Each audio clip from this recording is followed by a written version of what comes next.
Hello everyone, welcome to my channel. It's chapter number 7 which we are going to start today. तो सबसे पहले मैं आपसे request करना चाहूँगी कि it is my new channel, so please support me, please like, share and subscribe my channel. ठीक है, तो आगे बढ़ते हैं. Today I have chosen the topic forms of verb. ठीक है, आज का टॉपिक है forms of verb.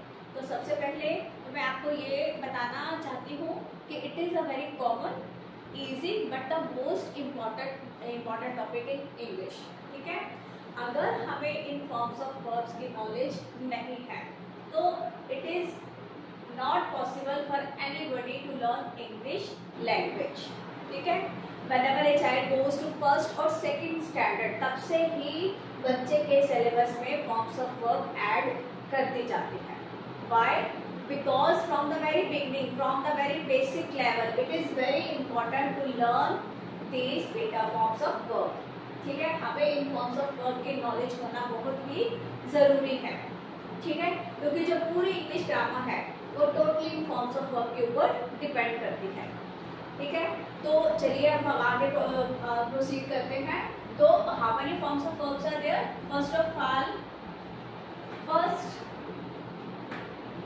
form, that is base form. First form of verb, that is base form. इसको base form या first form या present form भी बोला जाता है. ठीक है, पहले मैं ये बताऊंगी. नेक्स्ट है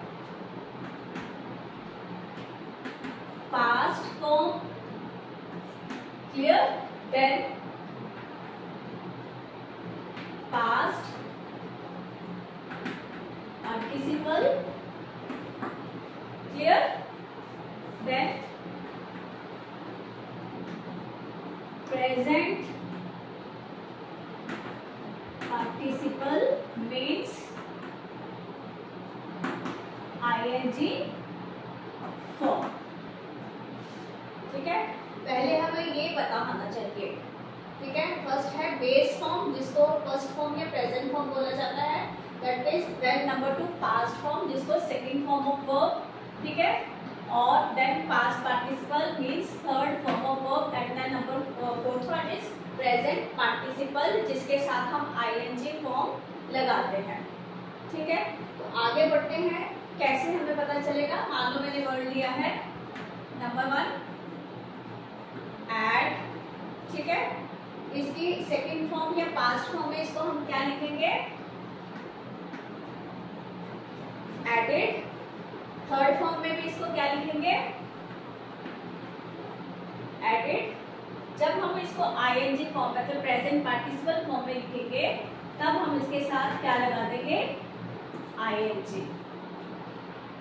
clear? Add, added, added, adding. ठीक है, इसी तरह मान लो मैंने कुछ और वर्ड दिया है accept. Accepted,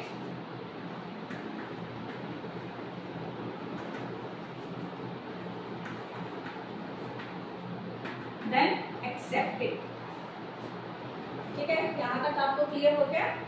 add, added, added, adding, accept, accepted, accepted, accepting. ठीक है, ये तो हुआ कि हमने चारों फॉर्म्स ऑफ वर्ब को हमने कैसे चेंज किया है.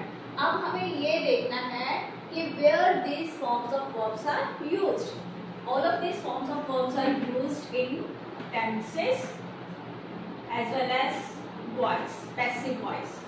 ठीक है, टेंसेस जो होते हैं these are in active form and whenever we change it becomes in passive form. इसको पैसिव वॉइस भी बोला जाता है. तो हमें ये पता होना चाहिए कि टेंसेस है वो उनमें टोटली क्या यूज होती है? Forms of verb. अगर हमें फॉर्म्स ऑफ वर्ब्स नहीं आती तो हम टेंसेस को नहीं सीख पाएंगे. तो कुछ टेंसेस होते हैं जहाँ पे हम फर्स्ट फॉर्म यूज करते हैं, कुछ में हम सेकंड फॉर्म लगाते हैं, कुछ में हम थर्ड फॉर्म लगाते हैं. ठीक है, तो ये जो फर्स्ट फॉर्म है जिसको हम बेस फॉर्म कहते हैं, इसलिए प्रेजेंट,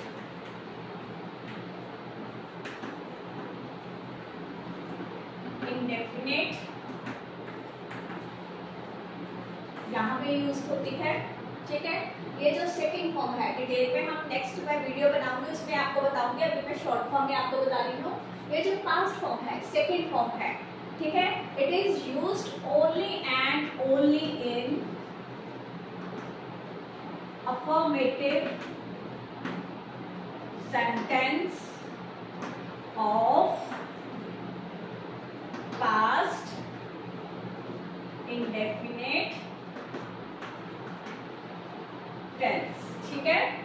जैसे आपको पता है कि हर एक टेंसेस में आगे अफर्मेटिव सेंटेंसेस होते हैं, नेगेटिव सेंटेंसेस होते हैं, इंटरोगेटिव सेंटेंसेस होते हैं, प्लस इंटरोगेटिव एंड नेगेटिव, ठीक है। तो लेकिन जो पास्ट इंडेफिनिट टेंस में जब हम सिर्फ और सिर्फ अफर्मेटिव सेंटेंसेस का यूज करते हैं, तब इसमें second form of verb use होती है।